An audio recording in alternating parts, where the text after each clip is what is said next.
Hola, ¿qué tal?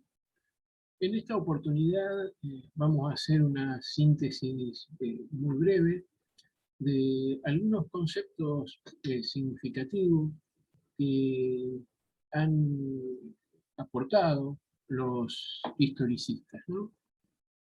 En particular, nos vamos a detener en cuatro grandes pensadores. Eh, Uno es Foucault, Bourdieu, es el otro, Feyerabend es el tercero, y una gran epistemóloga argentina, Mafia, que sería la cuarta, ¿no?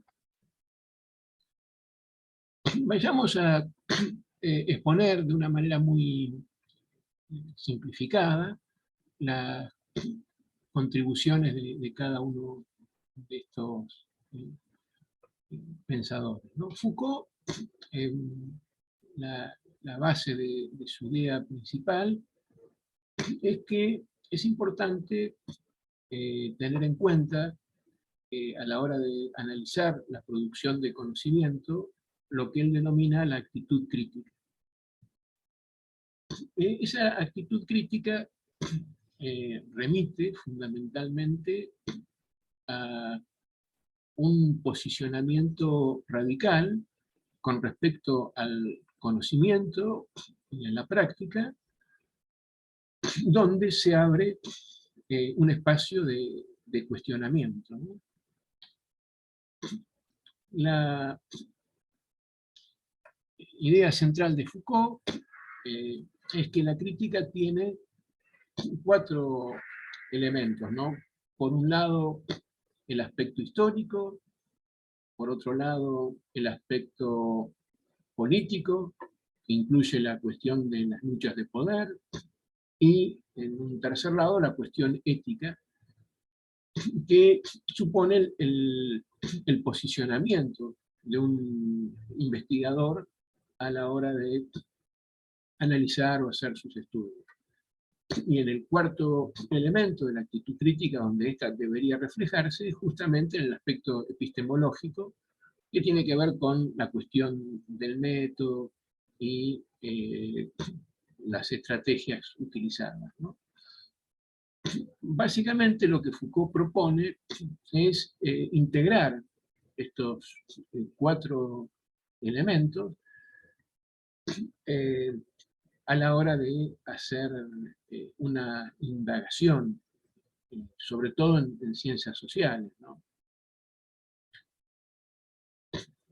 En, en segundo lugar, tenemos a un pensador como Bourdieu, cuyo principal eh, elemento eh, que introduce es la idea de un campo científico. Ese campo científico lo podemos pensar como un espacio social, de interacción social, donde los distintos agentes luchan por tomar una posición monopólica o dominante, ¿no? Y cuentan para ello con un capital simbólico y un conjunto de reglas que de algún modo regulan ese acceso. Ese campo, funcionando solamente por esta dinámica, tiende a ser el proceso de producción científico demasiado conservador y tiende a apartar a los científicos de los descubrimientos significativos. Entonces él lo que propone es la idea de una revolución permanente que se fundamentaría o se apoyaría en quienes ocupan la posición menos ventajosa del campo científico, que serían, bueno, todos aquellos que de algún modo quedan relegados o que están empezando.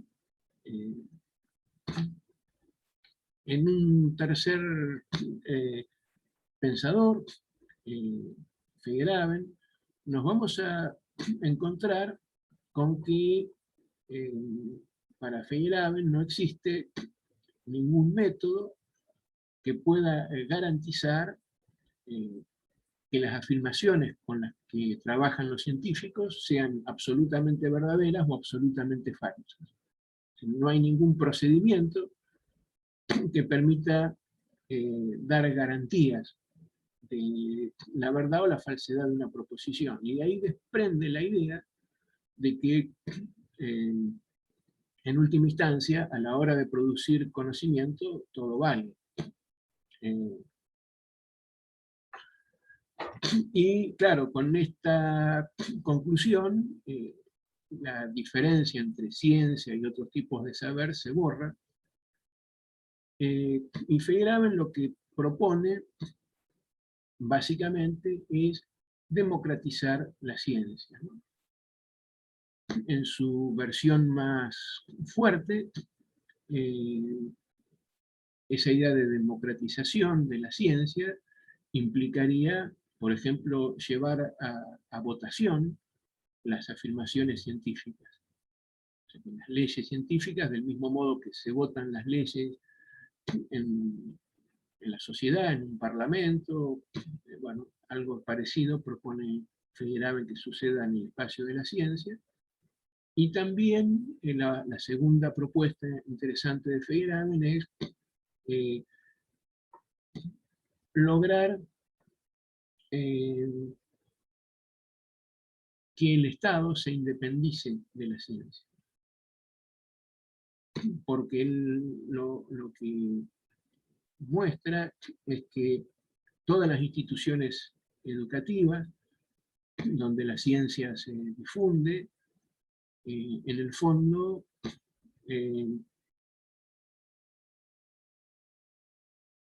hacen que el Estado de algún modo quede subordinado a esos intereses.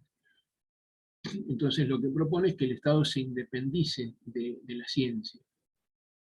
Después queda abierta la posibilidad de ver qué tipos de relaciones nuevas y creativas se pueden dar entre ciencia y Estado, pero sí es interesante esta cuestión de poner el foco en la relación justamente entre ciencia y Estado, ¿no?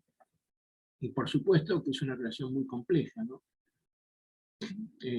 Está claro que hay un montón de investigaciones que solo se podrían llevar adelante con el apoyo del Estado.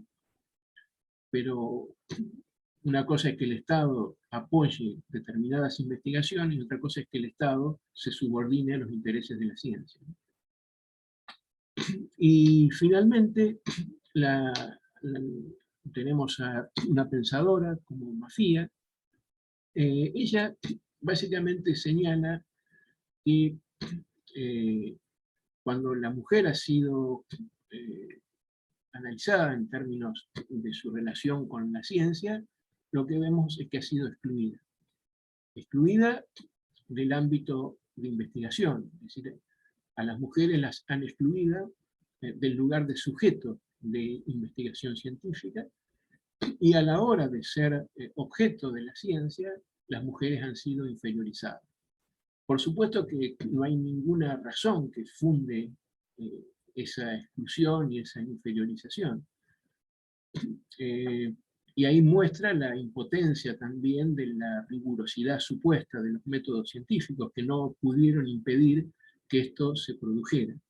De allí la necesidad de incluir, y esto es lo que nos propone la autora, incluir la perspectiva de género a la hora de hacer investigaciones de tipo epistemológico y a la hora de establecer la forma en que la ciencia se va produciendo y difundiendo y aplicando.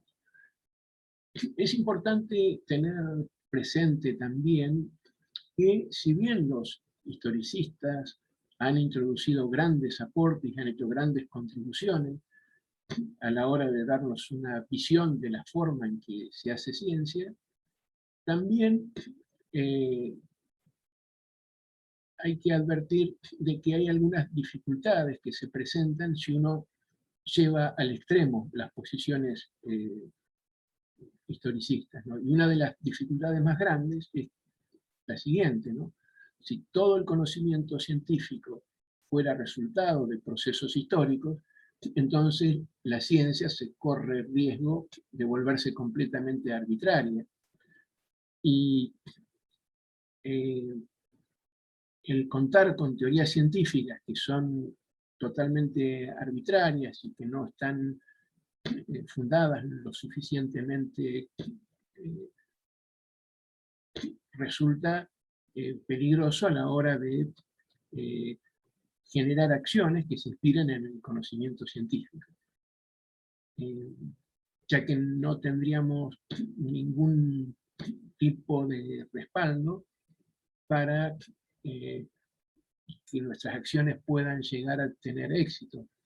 Y que sería lo mismo una creencia cualquiera que una creencia científica. Y sabemos que la ciencia, si bien no puede garantizar completamente el éxito en la práctica, ni tampoco puede garantizar el éxito de sus predicciones, de alguna manera ofrece algún tipo de apoyo para que esto suceda, ¿no?